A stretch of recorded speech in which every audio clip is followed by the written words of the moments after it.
Hey, we remembered the intro this time. Or I should say I did. It's all my fault.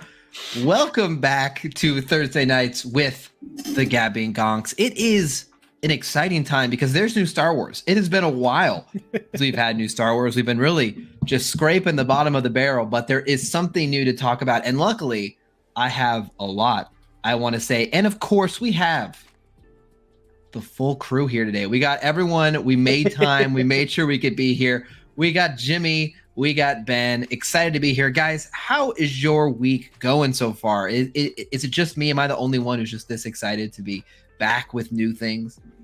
Oh, no. I always look forward to new things, man. It's been hard to stream when you have nothing to talk about. And I mean, sure, we can make up topics, but they're not as fun. Yeah, it's good that we're having a new show. Honestly, I enjoyed taking a little bit of a break, focusing on other things, a little bit of gym here, a little bit of book reading over there outside of Star Wars. But now that we're back on track, and as we're going to talk about tonight, in quite a different way, not quite what we expected, but in the best possible sense, I think that's what I want to see more going forward. Sure. Well said. And for those who don't know, I think if I didn't put in the title, I apologize. This stream is going to be about everything Andor, the first 3 episodes. So we will go into some spoilers, I'm sure. Now, just to be clear, we're not going to be doing like a minute by minute breakdown, but I'm going to talk a lot about what I enjoyed, and that's going to probably require me to talk about certain plot points, etc. So if you haven't watched the first 3 episodes yet and you're concerned about spoilers, let's just start off with a very maybe like spoiler-free thoughts. Let's just start with maybe our 1 or 2 line summary of our feelings. And for the folks who haven't watched our short reviews or are just here to say hello, I think we can, at least give them a little bit of our thoughts. So, and yes, spoilers will be allowed in the chat throughout. But to start, I just want to say my feelings are really satisfied and very impressed. Good in ways I did not expect, and went in a far different direction than I had originally anticipated in the best possible way.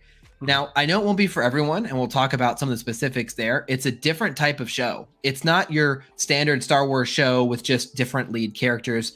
It is very much a different entire vibe when you're watching it. So I know it won't be for everyone, but for me, I was really, really impressed by what I saw. And more importantly, I actually really love how fresh it feels. I love that I have like an entirely new experience in Star Wars and entirely new stories that lives inside the Star Wars universe. And I highly recommend that you guys check it out. Spoiler-free thoughts. Jimmy, let's start with you. What was your thoughts? Because Ben and I have videos out. We haven't seen yours because you didn't put a video up on the channel. So what was your kind of spoiler-free thoughts before we go deep here? My spoiler-free thoughts is that it was the polar opposite of my satire video that I put out the other day. It was very enjoyable, takes its time, and there's some meat to this story. This is going to be a real dense. This is a real dense book, and I'm excited. That's a good way to look at it. It does feel. We'll talk about that, but you're right. A book is kind of a good comparison because it does very much almost feel like it has an interesting structure there. Ben, the wise leader, the elder statesman, the critic. Is that what we're gonna call the thinker? The General Kenobi. The hard one to please. Ben, how was your experience with Andor? Well, first of all, I always take it as a compliment when you guys give me that sagely old aura. Big 41 feels actually better than I thought it would. It doesn't feel that bad. It doesn't feel old, especially if you keep healthy and all that stuff. But thank you. Jim, like you said it, I opened up exactly with that word in my video review. It feels like reading a Star Wars book. And some of the better expanded universe content that I've read kind of moved away stylistically, tonally from the Star Wars that we know, this epic space fantasy saga. Some tried to be borderline like grim, dark science fiction, very, very mature in themes. What I enjoyed the most about Andor, what is doing completely 180 from everything we've seen up to date, is that I could honestly say for the first time, I'm seeing nuance. I'm seeing layers. I'm seeing a show that doesn't need to automatically signal and present itself as, look, Star Wars looks familiar signature things like X-Wing and TIE fighters. It doesn't rely on that. The first and foremost that this show rides on is good storytelling. And this is what I've personally have been waiting for. You guys know my mantra. For me, good stories first, action, special effects, that's all secondary stuff. So for me, that was the biggest surprise. And also the first 3 episodes that don't quite start where I suspected them to start. They actually go in a different route. I said, that's another good hook. Yeah. Well said. And exciting. This is going to be exciting because it's been, as fun as it is to have conversations about, differing opinions where I like something you don't. It is also fun, sometimes just fun to be like, hey, we all had a good time. Let's talk about what we like. So this will be fun for sure. And again, spoiler warnings going forward. So I will kind of reiterate that throughout the video because I know folks come in and out of the live stream.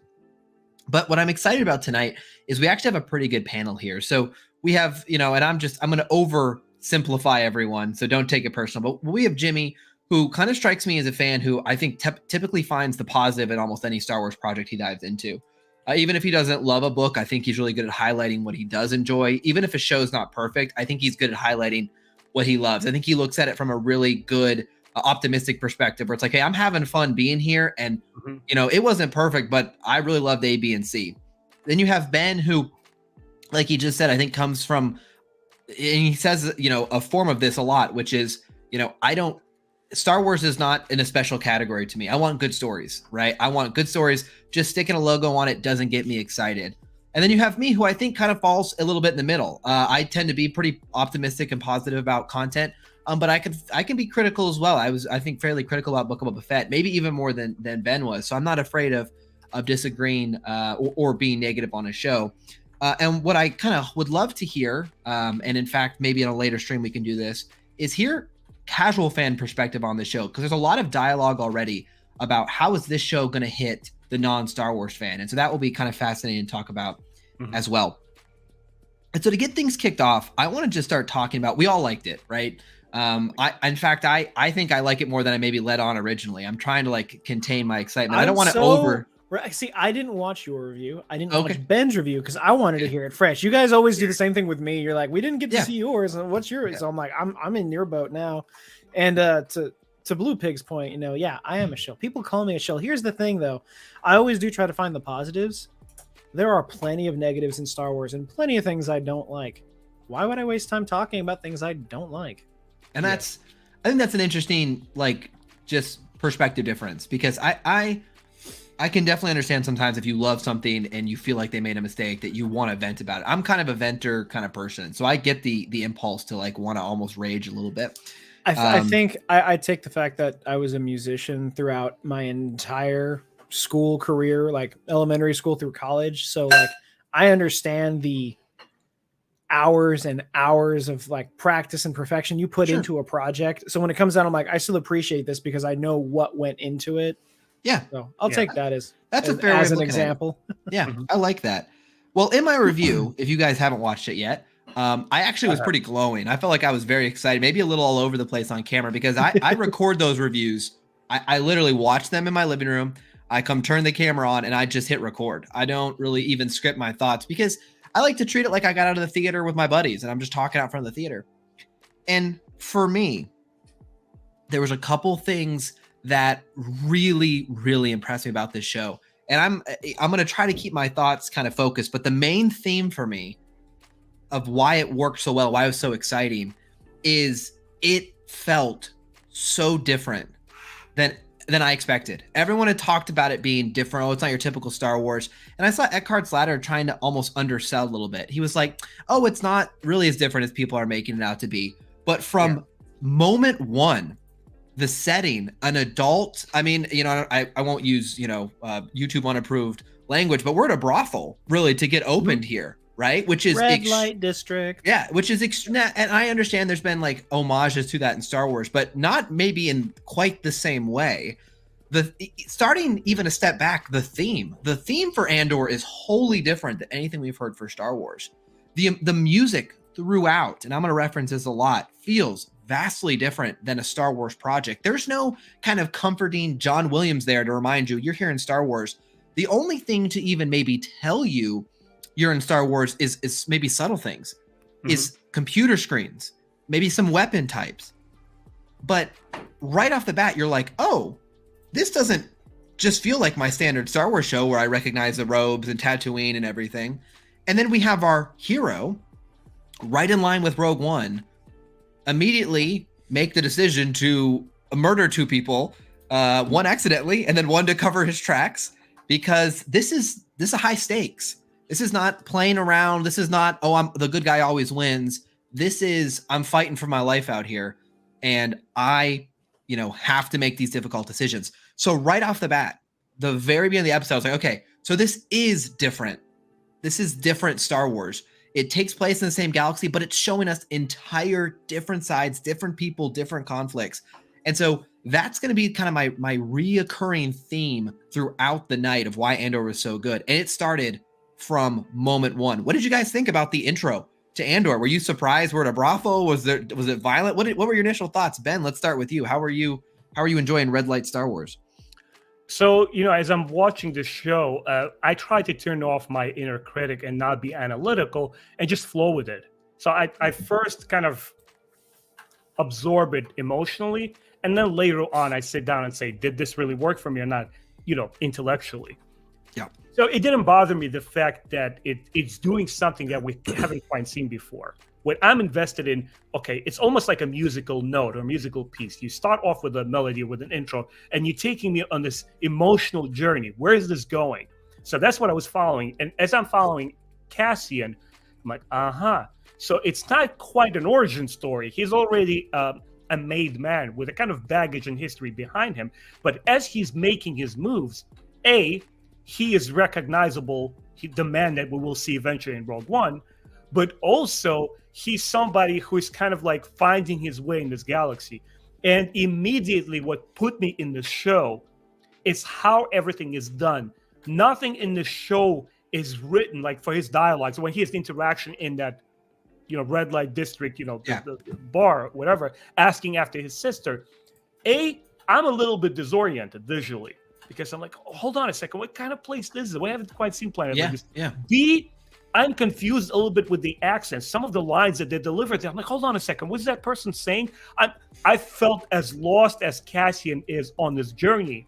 And by the 3rd episode, it dawned on me, this is a stylistic choice. This is what they're going for. So you're absolutely right underlining this, that this show felt very different for me, but not just for the sake of being different. It really felt like there's a strong core and foundation of ideas, and they really worked in concert with one another. I was blown away. I was still very reserved after episode 1, even after episode 2, because I couldn't quite figure out. I was constantly asking a question, where are we going with this? What's going on? He's looking for somebody, and these people over here, what's happening? But I was fully invested asking questions, what happens next? One thing before we go over to Jimmy, to pull this comment back up, I really do like this. The opening scene, it almost reminiscent of like Blade Runner, right? A whole different sci-fi universe. And I agree, even the way they kind of put the date up in the font, the BBY, what was it, 5 BBY? Yeah, 5 years before. But it wasn't like in the way, it wasn't no opening scroll of like, here we are, Cassian. It was like, hey, you're in the gritty streets, rainy. What planet are we on? I don't even know what planet this is. It's not like some planet I know right off the bat, and it's in that way you feel uncomfortable but intrigued. You're like, ooh, where am I? Like, this is Star Wars. This is fascinating. And so opening, really, that stuck out to me. I like the Blade Runner comparison.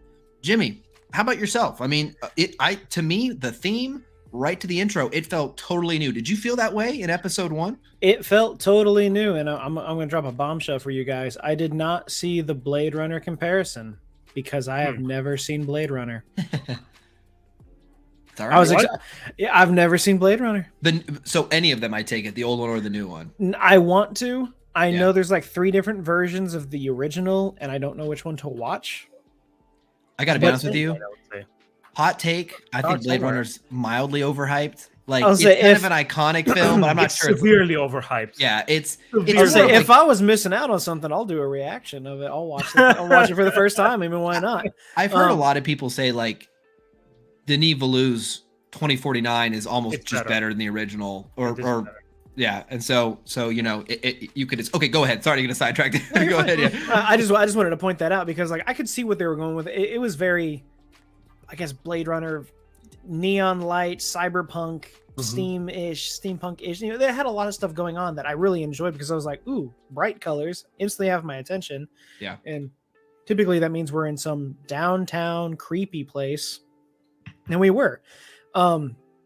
Walking down the alley with like the people dancing in the orbs. Yeah. That was really strange. Yeah. But yeah, the whole thing, like Cassian was very uncomfortable. I felt very uncomfortable.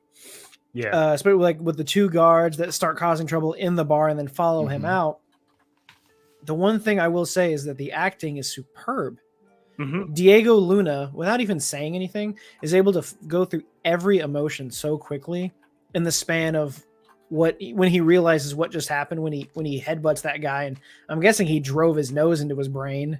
Yeah, I mean that's what it is. But he's like, you kill him. He's like, no, he's faking it, and he like, you can see he's like, this has gone well above what was supposed to happen. Now what do I do?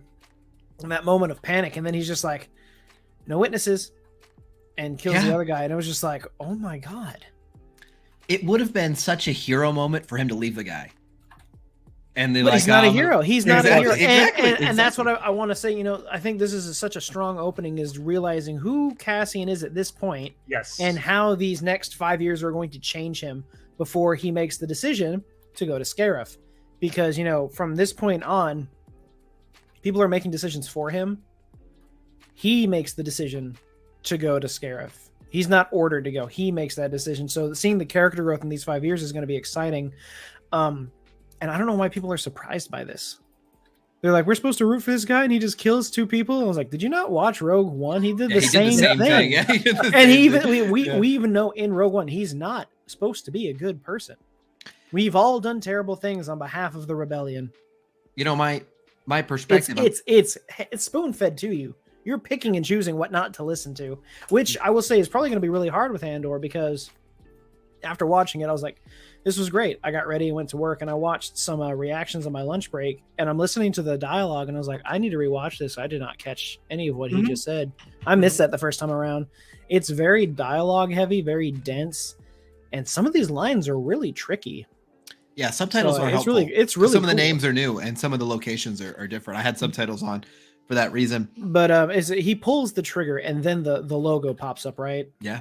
Yep. Yeah. So that whole opening. Yep. Ooh, it was good.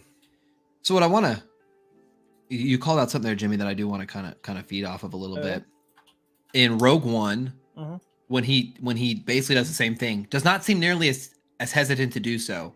Yeah. It seems like this him doing it now, he's in a much different place. I thought that was interesting. It felt like he had a little more second guessing, when I felt like in Rogue One he was a little more willing to cross the line. He's like, hey, you know, Rogue One made this point that Andor's making as well, which is in war, like decisions get morally gray pretty darn fast. And that will transition actually really well to the next topic, which is we're introduced to this new group, this corporate security. We're introduced to this concept in Star Wars that there are these mega corporations who have large security forces. And my perception going in was like, okay, so they are almost stewarding these minor planets as an extension of the Empire, but not the Empire themselves, right? They're the middleman. Right, exactly. It's like the Empire's like contracted out these corporate security teams, which was like, ooh, okay, like, this is an interesting concept. Like, we haven't really dived into this, you know, in any major way. Their uniforms are different, right? They don't even reminisce that they're are they really like the Empire? Well, sure, in like the way that they're crummy, but they don't look the same. The leader on the planet is like, oh man, two of our guys are dead. Those guys got themselves into trouble. They should have died a long time ago. Just make up a report and let's not get any attention at us. And this is where the show kind of surprised me again. We have this character. Is it Cyril? I feel like I'm not pronouncing his name right. Cyril or Cyril, the goody Cyril? Is it really that? My vote's for Cyril. I thought it was Cyril. I never picked it up, but we'll call him like Goody Two Shoes, right? Yeah. What's interesting though, and this is where I knew I was in for a treat. I understand he's got a punchable face. He's easy right off the bat to not like. But if you stop for like 5 seconds, two of his team members, coworkers were murdered. And his perception was like, why are we not taking this seriously? And you can understand that, right? Like it's pretty believable. Like his boss is kind of being scummy. Like, those guys, they should have died.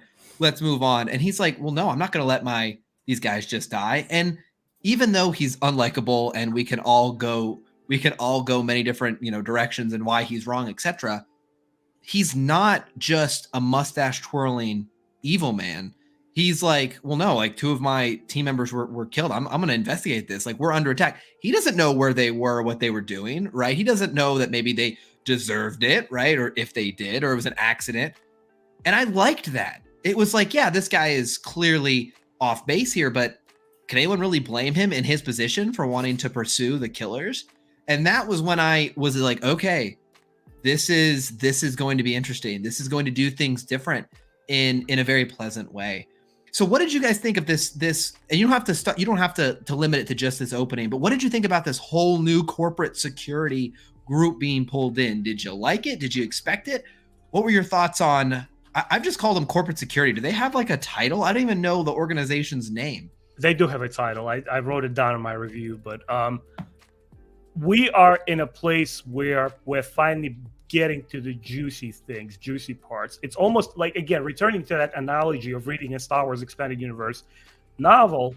Now you're going outside of the scopes, the limits of the screen, what we saw in the 9 original films, and you're filling in those gaps in an interesting way. For me, Star Wars is not about Palpatine shooting freaking blaster bolts out of his fingers into a space fleet and raising, the Star Destroyers out of Exegol planet. That's not where excitement is. For me, as an adult at least, the excitement is like, hey, how are these different parts of the galaxy operating? Because Tarkin clearly says, the Emperor just disbanded the Senate. Regional governors have direct control of their systems. How does that function? What's going on there? Who are the intermediaries? And now we're seeing these people. As far as this Mr. Cyril goes, I'll stick with that name. I like it. Mr. Cyril. Mr. Cyril, I wasn't viewing him as the villain necessarily. He is like a gear in the machine. He's saying, look, I'm part of this. This is my job. We're supposed to maintain order, right? And here's the schmuck coming over to me and saying, just sweep it under the rug. We don't want any bad rep with the Empire.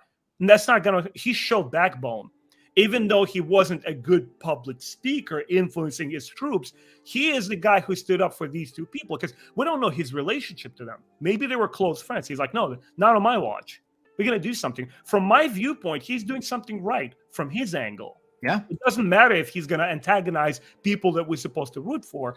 And once again, this is the level of maturity and intent on the showrunner's behalf by saying, look, we're going to give you the Star Wars you guys have been clamoring for by building these worlds, giving these new factions, giving you these new interesting people, stuff that you honestly haven't seen before.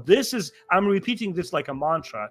This is where Star Wars shines the brightest, where it moves the heck away from Skywalker Saga and tries different things. I want to kind of piggyback on what you said before passing to Jimmy. Not only is it arguable that he might be doing the right thing based on his limited perspective and worldview here, we start to see a little bit more. It almost feels like he's getting taken advantage of a little bit, because we have this sergeant who seems willing to kind of push him to go a little over where he's comfortable, because we see pretty clearly, like right when they get on the ship heading towards the planet, man, that he's like, oh, wait a second, maybe I signed up for this. But dead on with you, Ben. I was really impressed by, like, okay, he's not just like, I don't like humans down there, let's go kill him. It was like, dude, like 2 of my guys are dead. You're just gonna sweep this under the rug. Very believable motivation, and I thought that worked to the strength. What about you, Jimmy? How do you like the corpos, the corporate underlord? Just go ahead. I'll start with that, and then I'll dish out the spiciness. This Corpo group, I think, is perfect, because we haven't had anything like this since Zerka Corporation, which was big in KOTOR and was brought back into canon in Master and Apprentice. That was a big company, and even in the game, I did not like them. I do not like big corporations. So having this basically local security force there, I thought is very interesting. It's like the Empire just doesn't care about this area. No, I guess it's, no problem comes from this area. We can hire someone to do the job for us because we're the Empire. We can get away with it, like Cassian said, they're so fat and satisfied. They just don't care. But I'm going to say the spiciness that I know no one wants to hear, but needs to hear it. Based on these first 3 episodes, Cassian is not the good guy. Not necessarily. No, I will say it Agreed. started as an accident, but then he turned it into his own problem. Mhm. So yeah, I guess this is a perfect way of, Tony Gilroy is trying to show us that, the good guy is not really the good guy. And so, yeah, Cyril here is doing, from his point of view, the morally right thing. Whether you as the viewer agree with it, that's left up into interpretation. But in the story, yeah, he's not trying to jump leaps and bounds. I mean, it kind of feels like that after the end of episode 3. But he's like, hey, 2 people in our guard were killed. Yep. We should probably look into this, right? And like his boss is like, nah. So yeah. I don't think he's doing anything wrong by wanting to investigate this. Right. Now the way he goes about some of the things, like just busting into what is it, Marva? Mm-hmm. Yeah, when they bust into her house, that, and like they scare B2, like how dare you? I know B2 is too sweet of a soul. But yeah, as it's gonna move on, we're gonna realize, like I think we're gonna get a little bit more of this as the show progresses to show this might be from, leaning towards the Empire in this show, showing that what destruction rebels have been causing to people that have done nothing to them. So I think this is going to be very interesting, especially, because I'm seeing there's a lot of people that went to the premiere and saw 4 episodes. Mm-hmm. I don't know what the discrepancies were and how many you saw. Yeah. But I've only seen them say, I want to talk about episode 4 so bad it needs to hurry up and get here because apparently, like always, we're not ready. And now, but based off of these 3 episodes, I agree, we're probably not ready for whatever is about to drop in episode 4. So yeah. I want to build off what you said, Jimmy, because I think it's really well said that Cassian is not the good guy right now. And before you say, well, yeah, this corporation's evil, they're holding, let's remove his engagement with the corporation where he does make the decision to kill someone that he could have walked away from, right? The first one was an accident, the second one was a choice. But beyond that, in his dialogue with his friends like Brazo and other people, it's pretty clear that he skirts responsibilities, is constantly, he's not giving people money back. How many times is he confronted by people who he's borrowed from that he's not returning the money or the work that he says he's going to do? And so even though we might empathize with the character and support the character, they make it pretty clear that he's certainly good at skirting his responsibilities. And he's not necessarily just your knight in shining armor here. And I think that kind of character you could shy away from and kind of soften him up, where it's like, okay, he made a bad decision, but he takes care of his step grandma and his little droid friend, and he does right. But it's like everyone who encounters them is like, Cassian, you owe me money, or Cassian, you held out on me, you lied to me, you did this. Hey, Cassian's asking people, lie on my behalf, put yourself in trouble to cover my butt. He's not just this, he's pretty scummy sometimes. He's not forgivable in some of these instances. Go ahead, Jimmy. I will say though, and it is important to note this because it drastically changes the tone of the show. He didn't pick the fight. Yeah. They came after him. Yeah. And they were hassling him the whole time. Can I add a little thought here? Yeah, you most certainly also, can. Yeah, I think also what matters here a lot is perspective, because when Cassian is being investigated and the whole data on him pops out, we already know that, again, this is not an origin story. He already has the past. And it seems to be like in his youth, he is a major troublemaker for anything Imperial. Because remember, he tells Jyn Erso that I have been in this fight since I was a kid.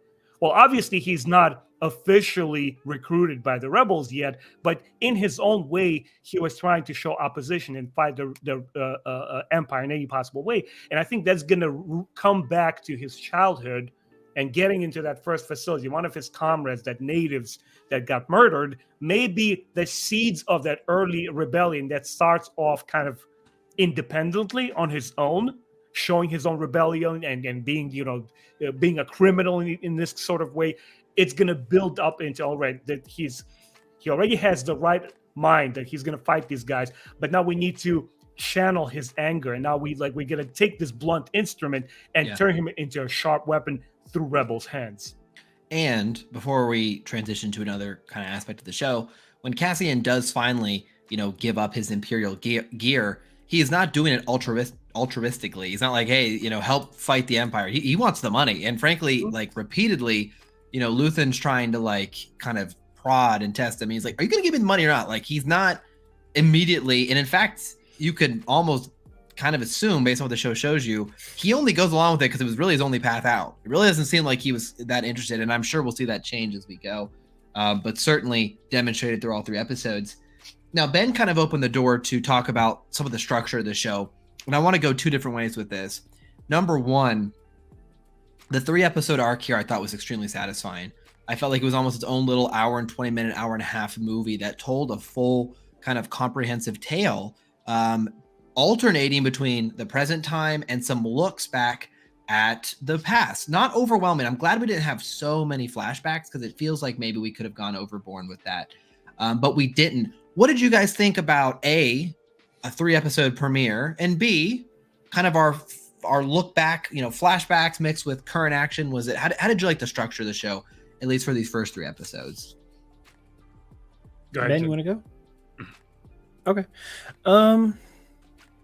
I'm very interested to know what would have happened had they not moved it, because initially it was a 2-episode premiere. Yeah. But it really feels like we needed 3 of them to get the whole thing across. Yep. So I'm not sure. It's interesting. I do think, we're going to see how it works. I'll say it's the perfect. Like, I mean, it is supposed to be like a movie. It is. They could have been 1 episode. This could have been an email. But I think it was important for us to get 3 episodes because of the pacing. We need to know that's fair. How the show is going to be moving forward. Especially because, we got 12 episodes, so we're going to be here a while.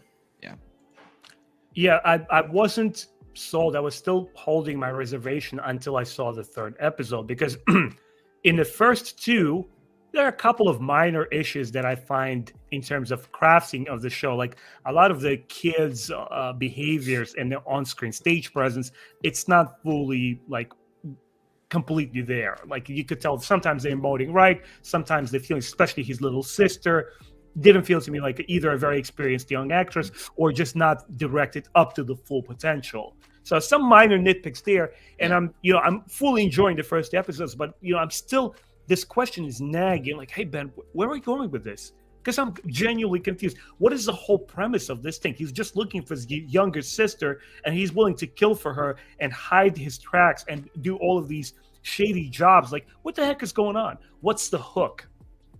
After you see the first 3rd episode, you see the ending of it, then you get the hook. Yep. Then you understand what the whole deal is. If I was the showrunner, I would release it in 3-episode batches, even though obviously we're not going to get it. I think potentially the show might even suffer slightly with the structure, because if indeed you filmed it as a 3-episode arc, but you're delivering it per episode because you want to stretch the fun and give us an episode per week, I don't know how that's going to work. But it really hit home for me only after I saw the 3rd episode. It almost felt like once you skip all the intros and everything, it's just so continuous and so wholesome. Like we needed to see 3 episodes together, because that's how I felt the public opinion is going to be shaped on this show. If we just saw 1 episode, I would have expected probably a lot more negativity, myself included, because I would have raised a lot of flags. I would have said, guys, hold on a second. What the heck is happening here? Where's the Empire? Why is this Cassian guy, who's supposed to be a rebel fighter, is just looking for his sister, and that's it?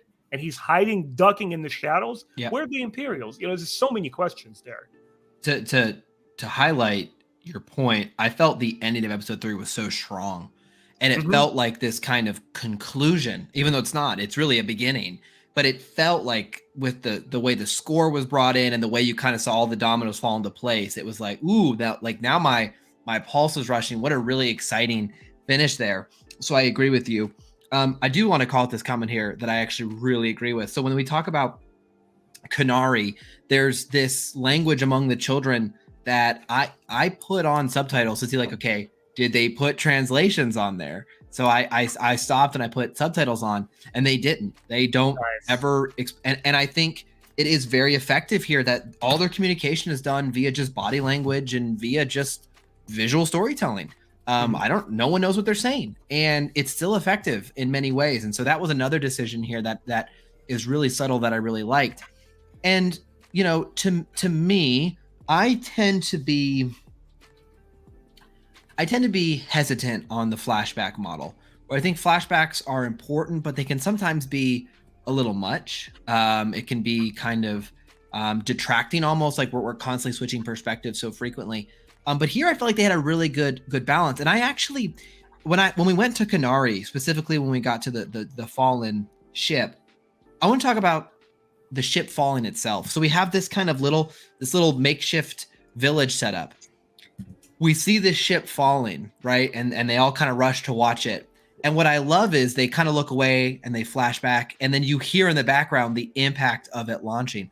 And I love that detail because it sounds silly, but we watch the Clone Wars, we watch all these shows in Star Wars where there's war and ships are falling from the sky, and it always feels like there's maybe none of that impact. But this show is like, no, there's a vicious boom out in the distance. I mean, imagine the eeriness of sitting as planes fall from the sky due to a mining disaster, and there's people all gassed out, and it's just this very dark vibe to it. And I thought so impactful. And again, not very Star Wars like from what we've seen live action in a good way. It felt very like, ooh, okay, this is really cool. We've got this, you know, and the use of practical effects when they're going through the ship made it feel very 80s, 90s sci-fi. And it's like, what went wrong here? Why are the people turning yellow? It just was very well done. And so everything with Canary, I feel like pulled me in more than I would have expected. If you told me, oh, there's flashbacks to their kind of remote village, I'd have been like, oh, snore.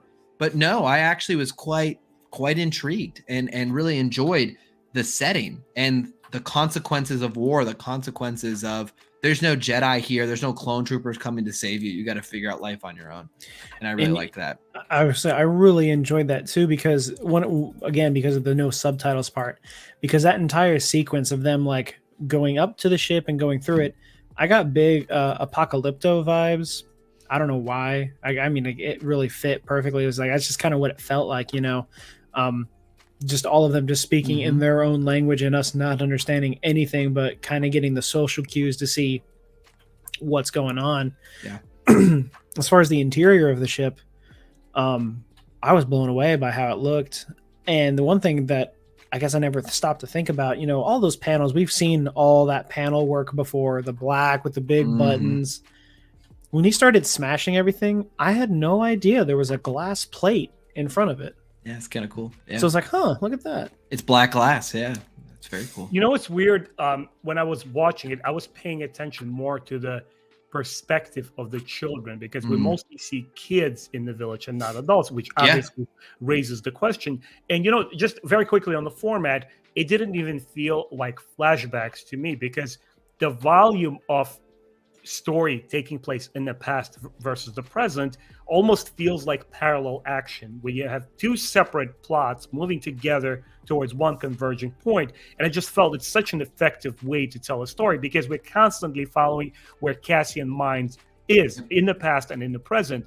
And I was honestly a little confused by that scene, because I didn't understand what was happening. I thought the ship was coming actually from outside of the planet, and it crash landed or was maybe hit by local forces or whatever. And when it falls, and when he gets inside and he starts smashing computers and everything, I didn't understand his anger. And this was one of the question marks for him. Like, I don't understand what this show is doing yet. What warrants that reaction? Did his parents die on one such ship? Are these kids abandoned? Their older adults are taken from the village to work the mines. So that caused a little confusion, but in a good way. Because once again, I do not feel that anything in the show just has that serious tone just for the sake of it. Whoa, bro, everybody talking in Mhm. hushed tones. Just to give you an example, in Mandalorian, when Mando goes for his first mission, right, he meets that old Imperial guy. Remember? He's like, oh, look at that, talks sort of like this, an older Oh gentleman. yeah, Werner He's a- Herzog. He's a tremendous actor. I know him. He's Werner very Herzog, powerful. yeah. Right. But when you see that particular scene, for me, it felt paper thin because it tried to generate that gravitas where honestly it didn't exist. In case of Andor, I would like to see the baby. That guy? Is that the guy? I would like to see Yeah. the baby. He's like Yeah. so into that line. His It's performance is there. But you know what I'm Yes. saying? This scene felt very superficial. Here, everything is intertwined. The plot with the visuals, with the picture, with the acting. The show is definitely taking me somewhere. But I felt like one of those little kids. I'm like, what the heck is going on? What is happening here? I Hints- think Go ahead, Jimmy. I think the fair points of the confusion, because I was lost a couple times, Mhm. but I think the anger came from two things. One, the soldier getting back up and shooting that girl in the back, Yeah. and this is just a guess, because when you saw the ship flying overhead or crashing rather, there was the one girl who started waving her arms. I'm like, are they stranded here? Are they stuck on this planet? Right. So it might have been a thing of, you could have been our chance out of here, and it's just like anger of, I'm still stuck here. Mm. I think that's an interesting perspective because That is a guess. No, well, I'll lean into it with you a little bit because they do, when they talk about Canary, they're like, oh, it's a planet with a giant mine disaster and everyone died. And there's this group of what looks like, to your point, Ben, to tie it in, of kids, and there appears to be 0 adults, which makes you wonder, were their parents working in the mines and they all died in the mining accident? And these are all that was left, and everyone in the outside realms just assumed everyone died, and it's a natural, it's a waste zone, so no one's coming. And there's these hints of this bigger, tragic, planetary, like what went on in this planet. There's this eeriness hanging over, and I found that to be so impactful. And again, doesn't feel like a lot of other Star Wars we've seen on live action, and those moments really stuck out as really effective for me. And I think what really continues to impress me with this show is the practical effects here do look, and I am not a practical effects purist. I'm fine with CGI. I might even be lighter on it than a lot of people. I'm fine with CGI. I've grown up with CGI. I'm a big prequels guy. I'm fine with it in storytelling. But I won't deny that there is a certain feeling that comes with the heavy use of practical effects that gives it an entirely different grittiness, realism to it. And I felt that throughout, going through the ship, to Jimmy's point, where we had this black glass we're smashing. Really, really well done. Especially when the story is good, it only amps it Yes. up so much. Absolutely. And as you guys can hear, we're 43 minutes in, and I seriously we've just been talking about so many things that I could go deeper on this, but this is why I was so excited about this show, is there was just so many new things to talk about. So many, but not things to talk about that are like, oh, who's cameoing next week? Hey, I love those kind of shows too, right? I love who's going to show up, who's got the dark saber. I love all those kind of things too. But this show gives us an entirely new kind of things to review and things to chew on. And what did you think about that? And I love that this kind of conversation's inspired. It feels very refreshing in watching Star Wars. Now, as we go through this 3-episode arc, I will say what I also enjoyed was the mix of what is known and what is new, and meaning the ship designs all look familiar, but they all have a certain twist to them. They feel very Star Wars, but they're not just copy paste. There's an A-wing, these are the ships, here's the speeders, there's slight additions there. The droid, right? B2, he's got this I really like the way his kind of neck mechanism kind of worked and fit. I think it's all practical too. That was just really cool. But he's got a voice as opposed to like his classic, our astromechs who've got their kind of beams. And he's like, it's so interesting to me because they make me kind of care for this droid. It's like, he's old and he doesn't really have any batteries anymore, so he can only do like certain things. And there's this arc where Cassian is like wanting him to help take care of this mother figure, make sure she keeps the heat on, and it's this, I'm starting to feel emotional about this droid and like his poor little journey, and he's like, you should stay. He doesn't want Cassian to leave. And it's all of those emotional feelings throughout the show. It's not just one big reveal or one big hada. It's just this constant kind of emotion you feel in Andor that is impactful, but not always pleasant. It's not always like, oh, that's awesome. It's like, oh man, that's sad. And oh man, this is dark times. Mm-hmm. And they do a couple of things like that throughout the show where we have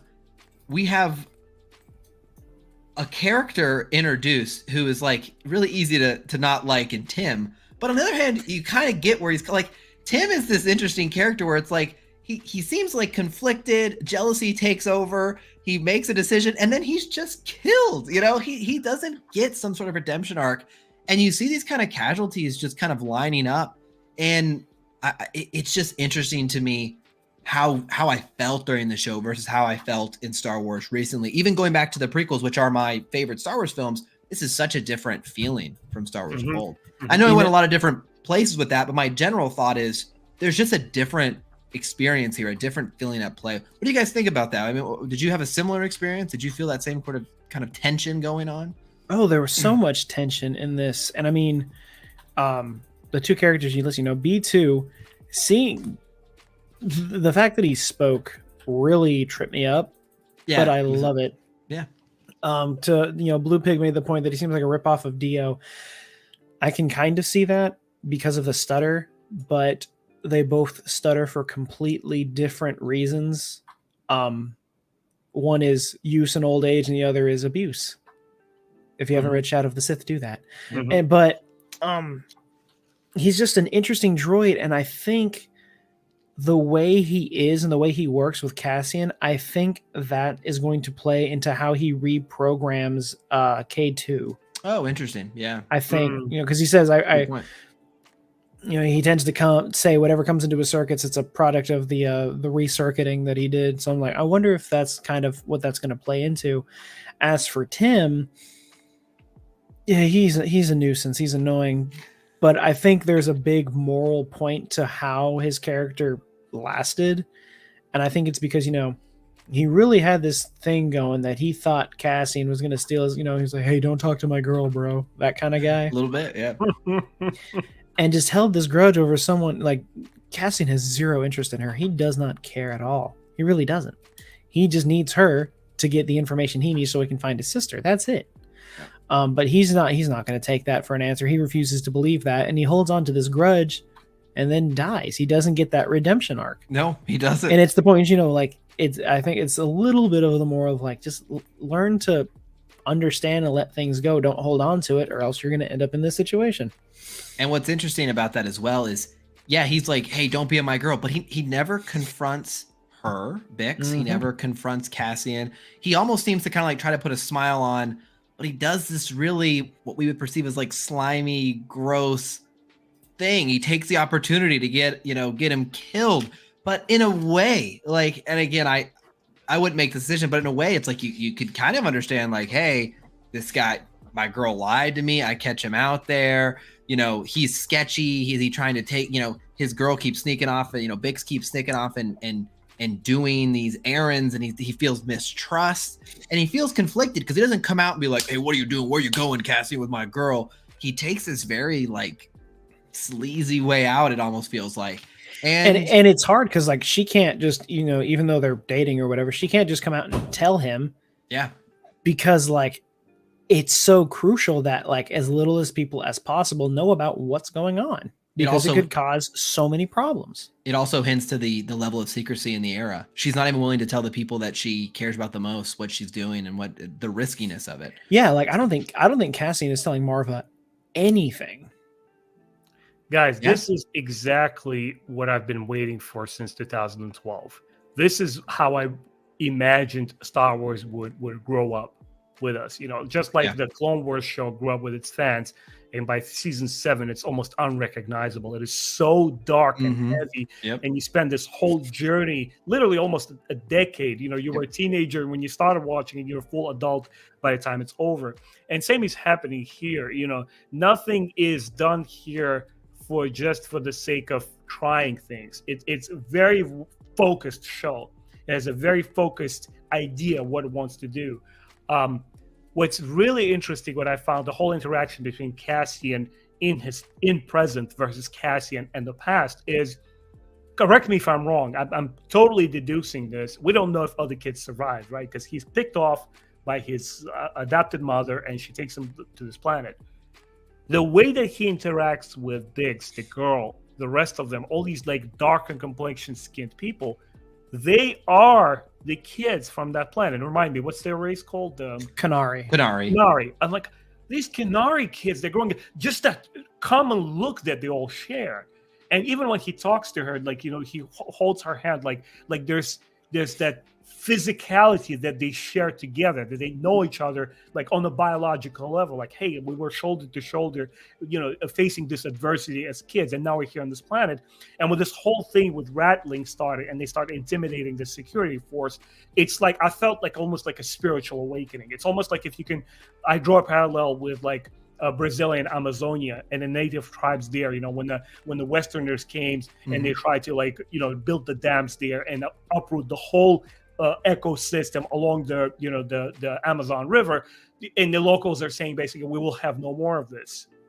And once you see this happening on the planet, and all of them kind of spring and straighten their shoulders and say, screw this, we're gonna fight back, I was like, oh man, this is guys, what I couldn't express before in words, exactly what I'm looking for. Maybe some kind of ideological differences we might have had. I know Jimmy loved Kenobi. Josh, you're a huge fan of Mandalorian. I seem to like bits and pieces here and there, but I find wholesome, like problematic parts in most of them. Mm-hmm. This is a prime example. This is the show what I wanted to see, where I don't have to pick and choose. Oh, I like this part over here, and I like the little performance here. Everything is positioned on the chessboard here, and all the pieces are moving in the right direction. And all you do is like kick back and like, just give me more. I'm enjoying it. Yeah, you enjoy the layered conversation we're having here, and I think it's very enjoyable to have, and to kind of go to where you talk about with the kind of local community. Is the planet Morena 1? What is the planet called? I keep blanking. I think that's what. Yeah. I think it's Morena 1. Well, regardless, they have this interesting alert system where they just start banging pots and pans. And it is this really great use. Now we're told early on, we're not told, we're shown that they have a whole bell system for when the day starts, right? And there's this man who takes it very seriously, playing the kind of good morning ritual. And it seems, scene. It seems to indicate when work starts and when work finishes. And it seems it's another way that they basically sound the alarm, and it's very interesting because you have these kind of corpos walking down the street and people are just like in front of them, like banging this stuff, but then it starts to get scarce and you just hear it, right? Very smart, interesting scene there, right? It's not your classic, like the rebels come out with their guns and they're running. It's like they kind of go into this hide and set traps, and it's just very different in really cool ways. And I think, for me, one thing that that excites me is we just talked about all of these things that we really enjoyed and the layers it has. And my expectation is the next 3-episode arc could introduce vastly different kind of themes and concepts and planets, etc. And that could lead to some really, even different things than we've seen so far. I actually expect that various arcs could have very different kind of themes, central themes at play. And it's now got me very excited to see everything to do with the Senate. If they have this much tension around simple, smuggling runs, I can't imagine these high stakes when you're confronted with the Emperor himself in this room in the heart of the Empire, how that tension can be done. So this has got me very excited with this character, Luthen, who's introduced at the end, who is deep in it. He's deep in it. And that, I think, seeing how successful they've been this early on gives me confidence that the things we wanted to see, the Imperial Senate, what does that look like? Do we see it get disbanded? I think it's going to have the tension that we wanted to have and the stakes we wanted to have. And that's really encouraging. So looking beyond what we saw this far, seeing the solid foundation has given me hope that some of these other emotional notes are actually going to land. I think that's really exciting as well. Yeah. So, oh my goodness. So we are an hour in. We've talked a lot about what worked. Let's let me just give you guys some time to talk about, was there anything we haven't dived into yet that really stuck out for you in Andor that you were excited about, made you laugh, smile, whatever the case may be? I don't care who picks it up, but someone else take it over. What did you guys love we didn't address? Was there issues you had as well? I'm all ears. I have one issue. Okay. The credits. What about them? No artwork in the credits. They're not the typical Star Wars credits. Yeah. They're not the black with the blue. It's just plain black and white. It's interesting. Yeah. I was like, this is weird. It made me uncomfortable. I didn't like that. It feels intentional, isn't it? I don't like all the people saying there aren't Easter eggs, because there's plenty. I do have one thing I do want to point out. Okay. Yeah. I'm looking for the name here. God damn it. And real quick, while you're pulling that up, I'll go in from this comment here from Sket. Like, this show is mature. And I was kind of rolling my eyes a little bit when people were like, this is going to be mature Star Wars. I was like, yeah, okay, we get it. Yeah, it's going to be edgy. But as I was watching, I was like, no, this is adult Star Wars. This is mature Star Wars. If you show this to a 12-year-old, now some 12-year-olds will love it. There's a lot of 12-year-olds who are going to be like, nah. But they might be lost. Right, Yeah, they might be lost. It's not mature in the sense of it's like Sin City Blade graphic and gory. Yeah. It's adult in the sense that this will bore you if you're pretty young. Yeah. Well, there's a lot of, especially if you're like a thrill seeker, you're looking for action. yes. Yep, exactly. I And found there's the name. Oh, go for it. Stellan Skarsgård. I Yeah, always like- forget his name. Yeah, I like Stellan Skarsgård. He's My biggest fear. Yeah, go ahead. You he's in he's Dune. He's Arrakis. but Or no, no, I'm sorry. Harkonnen. Yes, thank you. He's He's the Harkonnen. He's the creepy guy. Yeah. Go ahead. The worst thing in a good way, but still the worst thing that possibly I imagine would happen in the show happened. Our main star, Diego Luna, got freaking outshined. When Luthen jumps out in that last scene, like the bah, bah, bah, bah. I was like, oh man, like, forget Cassian, forget Andor. I want to see more of this old dude. Like the way he's just swaggering with that cape and the cane is like through the city. I'm like, oh man, it's like, and you know what's funny? Once again, they nailed it in a way that I don't see from a lot of cinema, whether it's like Russian modern films that I'm checking out or European or Western. A lot of stuff is being done because younger directors are trying to recapture that magic, but it never lands. You know what I mean? It's always like surface level. The way he jumps on screen and he's like moving through the city, I'm like, oh dude, I want to get like under this dude's wing, like teach me the lessons, master. Like I want to shoot like you do. Yeah. Ooh, good point by Scott. He's Cassian's Beckett, very much so. I would say, and you know the staff thing he has. I have so many questions. I like it because it looks like a walking stick. Yeah. But he doesn't use it like when he holds it out like it's a cane for like someone who's blind. But then when he retracts it, it looks like it had a blade to it. I'm gonna have to watch that again. But he is very well put together. I think it's because he's a senator, though. The two scenes I absolutely love is one from the clip that we got in IMAX that came out later. Is just he's like, "Do you have my money or not?" And he just like fans it out perfectly. That gets me every time. Yeah.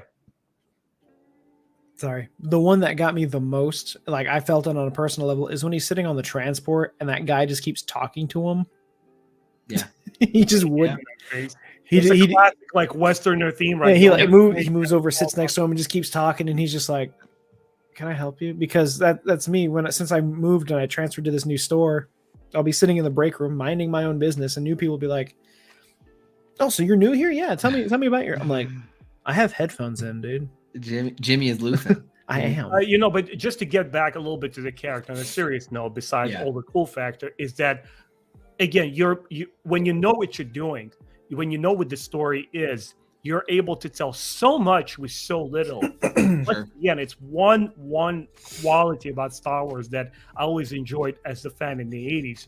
When you look at particularly, you guys know that my favorite film is the 1977, the original, because you get to accomplish so much with so little. We see so little of Aunt Beru and Uncle Owen. Owen. Yeah. Right, but they give you just so much about Luke's background. Yeah. And once again, when you know what you're doing, you don't need 12 episodes to do a full character, study. You could tell it this way. What I really liked to talk about some of those Luthen moments that were really impactful for me. I really, really liked his kind of lessons, right? He just goes right into it. He's like, lesson number 1, cover your entrance. It's like, okay, he's got a good handle on this. Like he exudes this confidence that I think is from a cool factor, it's definitely there.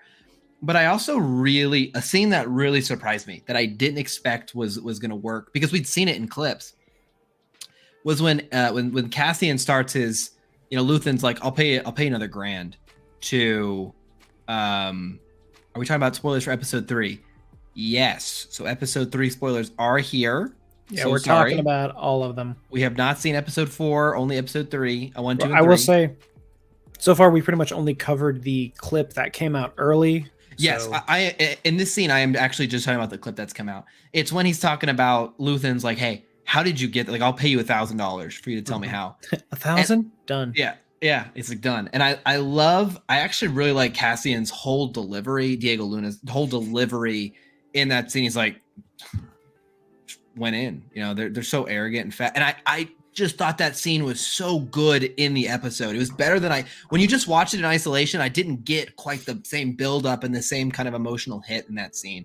And so that scene, I really liked that whole scene. Did you guys notice the little Jafar and Aladdin little dynamic there, right? The Disney animation, right? Where Jafar is trying to get something out of young and naive Aladdin, and they have this sort of interaction. And I really loved how they drove this point home, where we see Cassian's character, that he's so out of principle, he's going to go back and get that box, because that's what he's go-getter. And this is why this older man, the older soldier, almost like a Kenobi-like figure, he's seeing a potential apprentice. I'm going to school this kid, I'm going to mentor him. Yep. But I did enjoy that he doesn't get the box. And the whole thing is not about the box. He is the diamond in the rough. He is the treasure here. That's the takeaway from the scene. But he doesn't accomplish his mission. Once again, making it so much more believable and bringing it home. It's like, okay, we're not dealing with a superhero, with a guy who's going to shoot from the hip and kill everybody right away. Yep. He's a person who's going to develop. Yeah, I think that's a good point. What did you guys think about them dropping a curse word in there toward the end? I didn't even notice it. I know it's been a big deal, but like, it did not stick out to me in the moment. The shit word? Yeah. Yeah, he's like, that means they're behind us, and he's like, shit. And I was like, huh. Because I know there are. It could say hell. His shit is right next to I'll say we've heard damn, hell, and now shit. Sorry to any younger viewers. Yeah, geez, guys, gonna get us demonetized here. Hey, just saying that. But there are, to Jimmy's point, there are like Star Wars cuss word. There are words they use for cussing in Star Wars. They could have done. Yeah. I almost like it was Griffing, like Sith spawn. Nerf herder. I almost feel like it was That's probably just an insult. I think it was probably ad-libbed. Am I ignorant to think he maybe just said that like in the moment and they just left it because it was a good take? Yeah, maybe. I mean, maybe I Tony tend to think that's Gilroy what was happened. like, you know what? I'm gonna put this in here. I tend to think that they just let that roll and they were like, hey, it's a good scene. I don't care if the word doesn't exactly line up perfectly. And that's an example of something we talk about a lot, where making it fit perfectly. Oh, that's a plot hole here. Or that opens up. Or why didn't he use this word? Sometimes it's just like, this was a good scene, and it might not make. We've never heard this word in Star Wars before, but like, does it really detract from the delivery and its fitting in Star Wars? I think that's a good example of like. I think it was fitting. I think it just brings them a bunch of questions and of like, do we want them to curse in Star Wars because they already have like their words for their it. own. As long as it's not overdone, like as long as it's not Blade 2 where they drop an F-bomb in every sentence. Voodoo. That's silly. Fair point. But I liked that they showed that if you work in corporate America, you just start using the same curse words we do. That was the symbolism there. They're like, hey man, this guy's working for a big corporation. He's just gonna start dropping. Felt that. He's just gonna drop American cuss words. No, that's I thought that was interesting. It just blew by me in the moment, which I think could speak to the fact that I was really like dialed in, because that was a kind of tension-filled scene. I really enjoyed the ending of episode 3. I mean, I really enjoyed the kind of swell of like this launch into this. Yeah, you know, because it kept going, and like the very ending when it kept going between the flashbacks and the present time of like young Cassian looking out the window and Marva starting up the ship and then beaming back to old Cass is just like so well done. Yeah, so well done. Mm-hmm. I and then I went and recorded my review, and so I was so excited. And to Ben's point, to kind of maybe wrap up our thoughts on the premiere, I do wonder now. Okay, we're switching to a weekly format.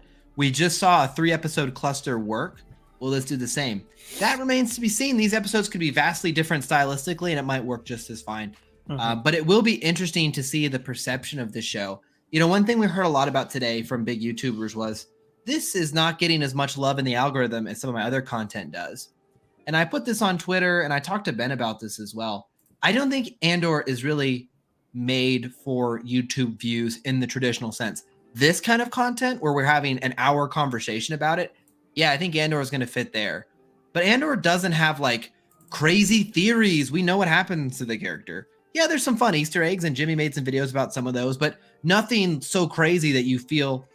Andor's just like, hey, this is a gritty spy thriller that's going to like completely invest you in the tone and the tension. And I didn't feel compelled to watch anyone's reaction per se leaving the show. Sometimes I want to see like good or bad, like, ooh, what did people think about, you know, Vader's entrance, or what did they think about Mando, fighting, over deep space while the armor watches on. That was a really cool action scene. What did you guys think about that? This was more of just like an emotion, a tension-filled show, and I didn't feel the need to maybe watch other people's experience. I kind of already had my own in a weird way. And so I don't think it's going to draw the kind of YouTube viewership that some of these other shows do. But I don't think that's necessarily a bad thing. It is for us because you guys aren't going to watch our content. But from an actual quality of show, I don't need it to be YouTube gold. If it's great, I'm going to be happy because I'm a Star Wars fan first. This is something we do for fun. You know, I'm here to just hang out with you guys on a Thursday night. You know, we don't do this for a living, and so I'm just excited that the content is good more so than it actually fits. It's in a way basically like HBO's.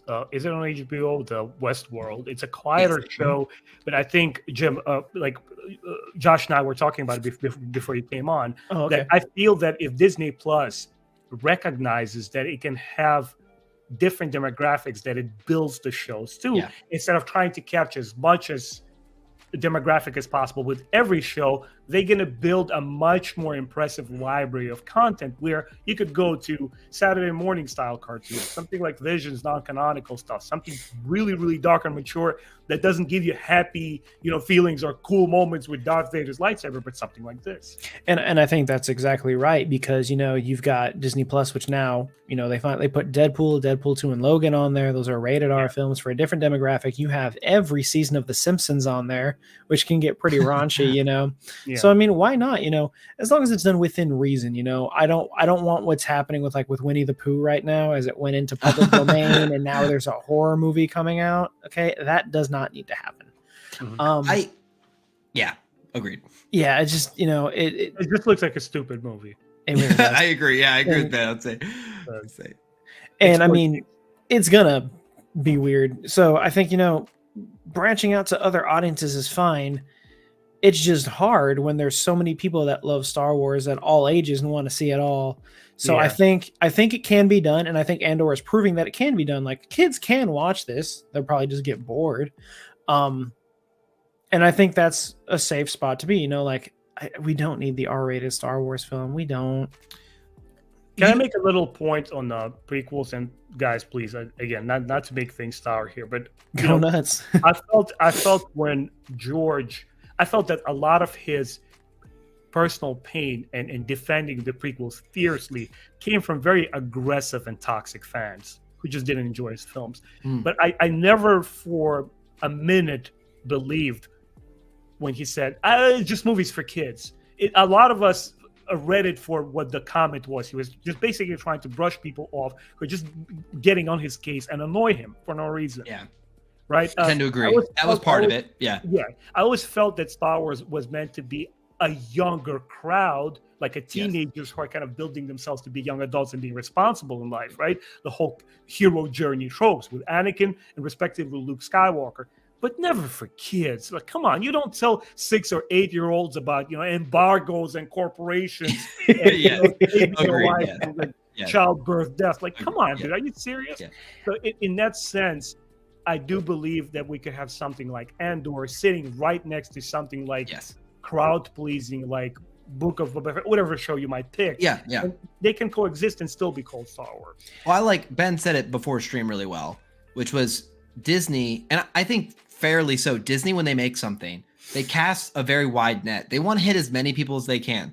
They are, and this is not just in Star Wars, it's in Marvel, it's in their animation, and they're very successful at it, and they make a lot of great projects. So they cast a very safe net. This show is outside of that net. There's a limited demographic for this show. There is, and that's okay, right? And I hope I think Moon Knight had a limited demographic. I hope they make more shows like that where it's like, hey, Moon Knight's awesome. This isn't for everyone, and I'm happy that we've seen some of that, right? Mm-hmm. Even though I'm not watching She-Hulk and I'm really not that interested in it, just because I'm a little marveled out. I haven't watched Marvel in a while, so it's nothing.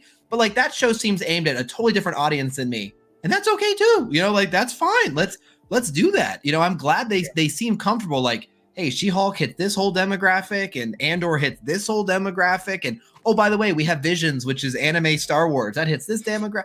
Like I'm hoping they're becoming more and more comfortable doing that because it's proving to be fruitful for us as viewers.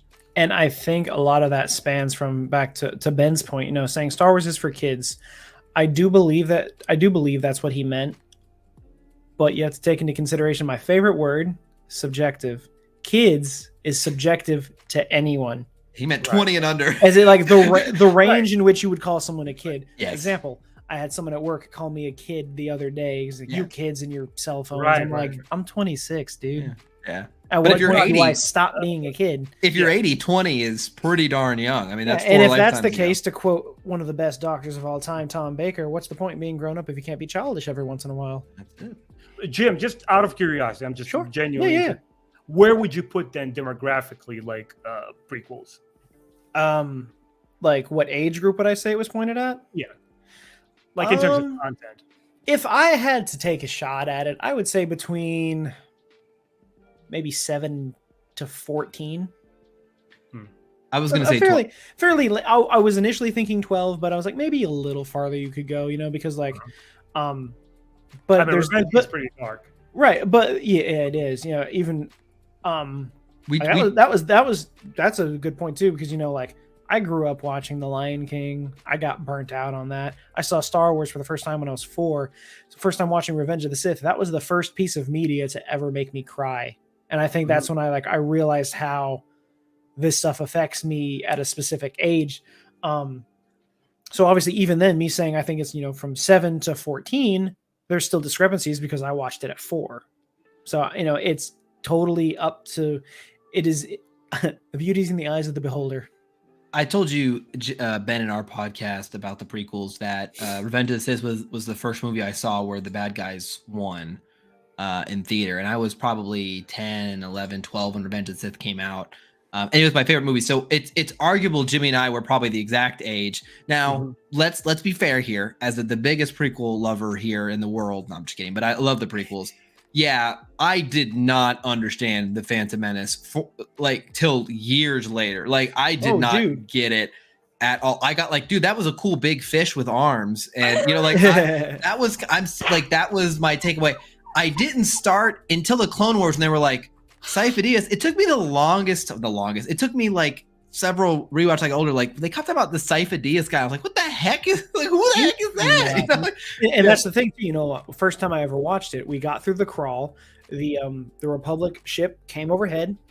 I said it's boring, and I walked away. Exactly. The only reason I came back to it is because later my parents were watching it, and there was a lightsaber fight happening, and I instantly went, "Whoa, what is that?" Mm-hmm.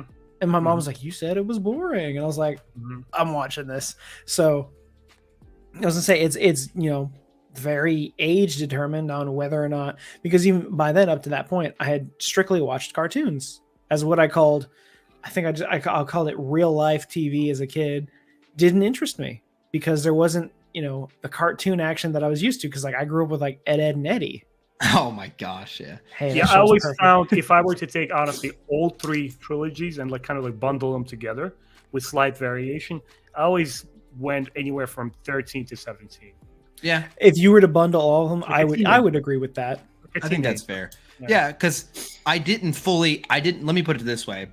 I didn't fully appreciate Star Wars films until I turned probably about 12, 13, when I started rewatching them and catching the nuance. I missed a lot. I'd watched them all before I turned 11. I'd seen all 6 at the time, but I didn't really start appreciating it until later.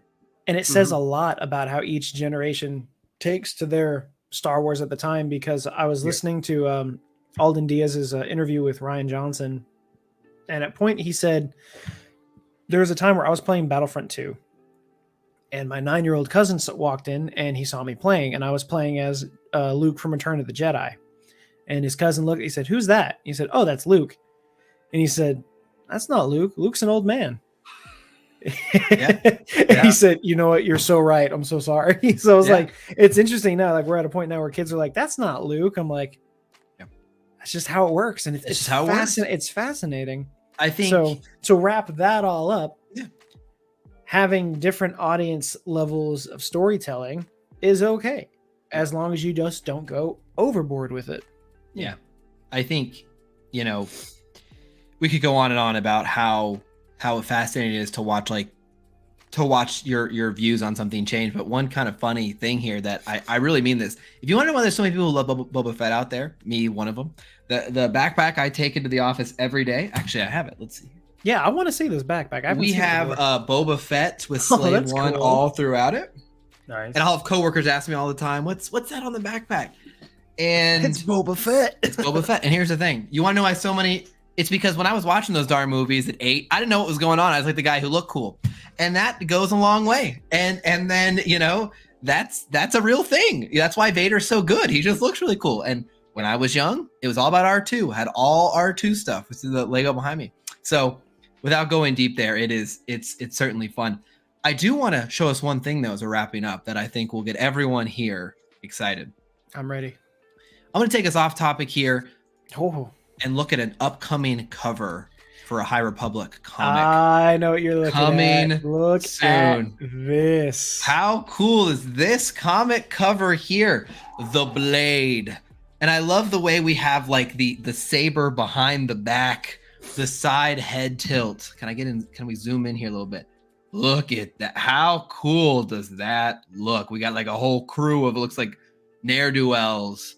And I'm pretty hyped about this, boys. This is a very cool comic cover. Porter Angle. Yeah, Porter Yes. Angle. Mm-hmm.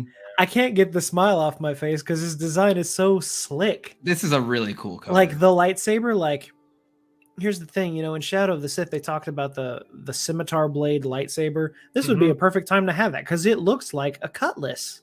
Yep. Yeah.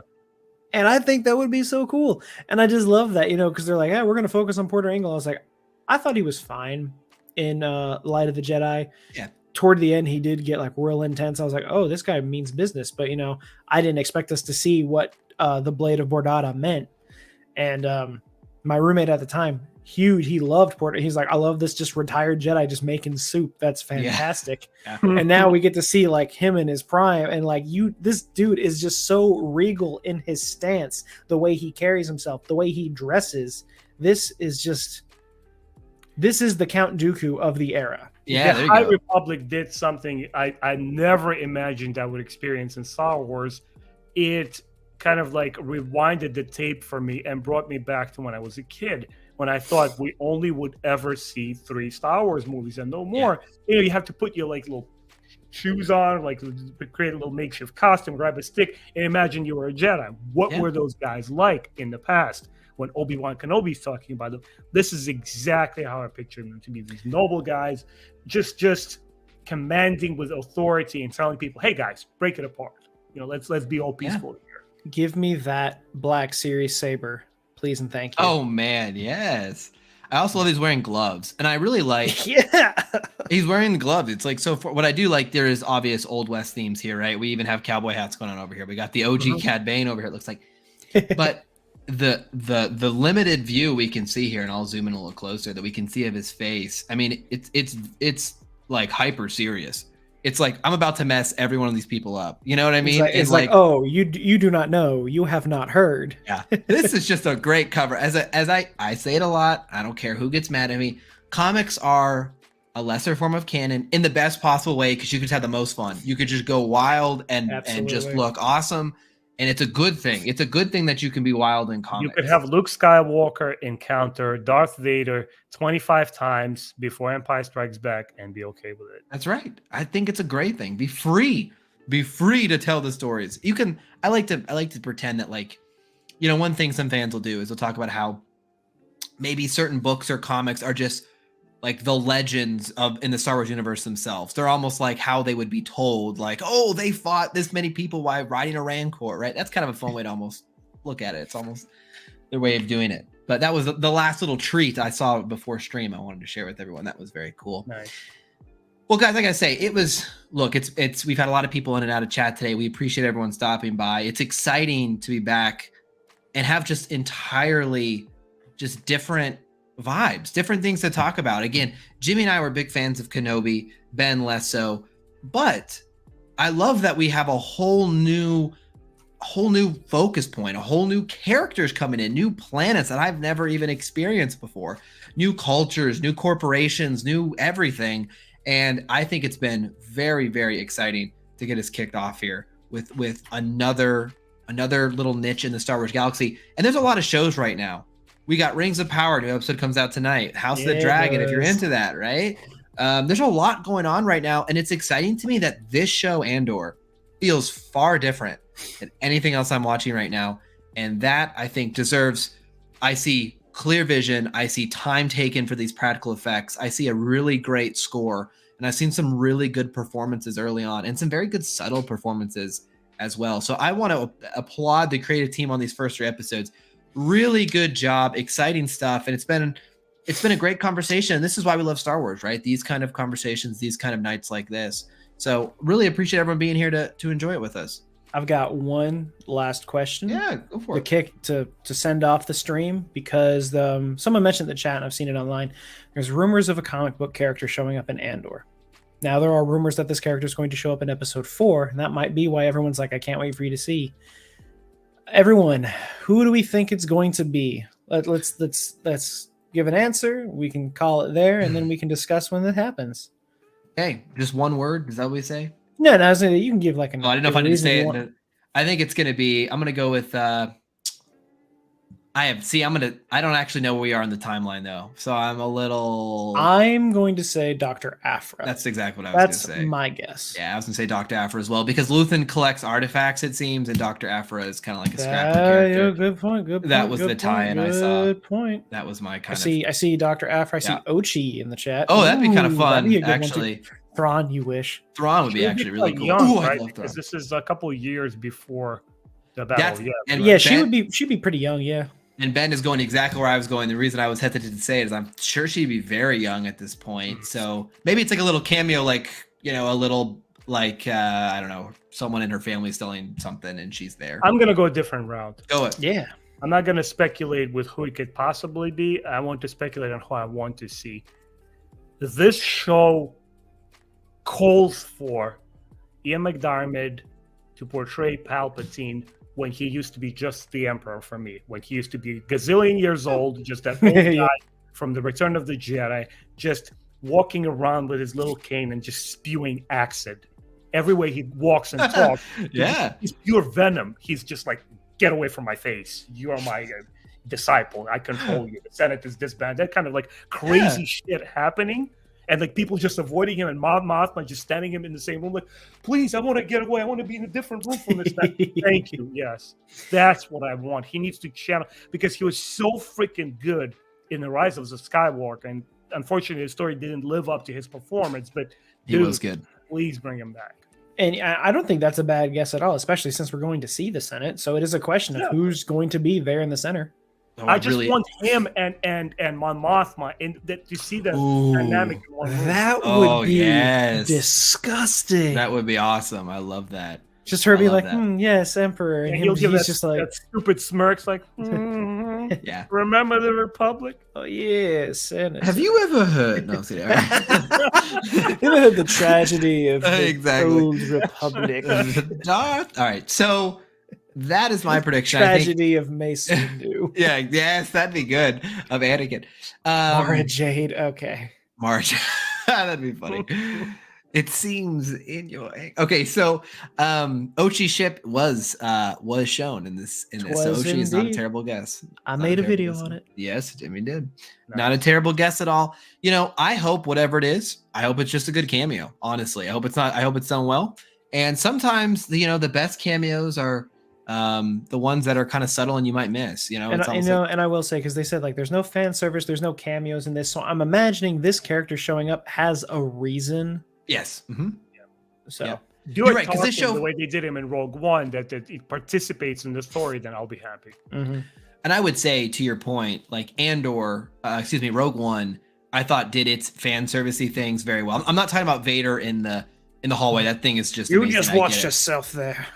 But I mean that's a given. Like that one's just so good. But I mean, like I really like Vader and Krennic's interaction, and it makes sense. Like it does make sense that Vader would be interested in what was going on there, and that he would be just that way with, be careful. What is it? Choke on your aspirations. What is it? And be careful not to choke on your aspirations. Yeah, get it, the director. pun, because you aspirate when you choke. Oh, it's so good. And he's choking him. Yeah. Oh, everyone, thank you. Yeah, that was great. That was really good. So, we'll be here next Thursday. What's nice about the schedule, I will say, even though I hate that they release it at midnight Pacific because it's way too late for me to stay up, it is nice that every Thursday we can get together and talk about the episode. We don't have to even change our routine. So that's actually I really will fun. not be here next Thursday. My work schedule still hasn't been solidified, so That's okay. I'm working next Thursday, That's all right. unfortunately. Hey, hey, then you'll have to put your review up on the channel so people can hear your Yeah, so thoughts. at least You we know get- what? I can do that. We'll Yeah. go back and forth on that. That's a Exactly. deal. Yeah, because they're trying to put me in every possible schedule to see which one fits best, and I've told them I was like, I need Thursday. Whatever it is, you're gonna give me Thursday. We can always find a new window for the stream if we have to. The people just quit. Jimmy, just quit. Just Sure. quit, yeah. I'll do that right now. I like it. Well, very fun. Regardless, it'll be a fun next couple of weeks going up to November with this. And then, guys, Bad Batch is going to come out in January. And the Bad Batch season 1 was an absolute winner. So I can't wait for that as well. Banger. So thank you guys for being here. Seriously, we much appreciate it. It's been very fun talking tonight. And I am looking forward to just some good Star Wars conversation for weeks to come. So thank you guys for being here. Make sure you like and subscribe. I will say, and I don't know if Ben's made this public, so I'm going to give a little teaser for the folks who stayed this late. Ben has an upcoming interview on his channel where he talked to some of the people behind the Bosk fan film, the really popular one. So be on the lookout Director and there. the writer of Bosk, the scorekeeper. Yeah. So just a little preview there for the folks who stayed late. Look out for Ben's channel. Make sure you're checking it out. And we will see everyone here again very soon. Take care, guys.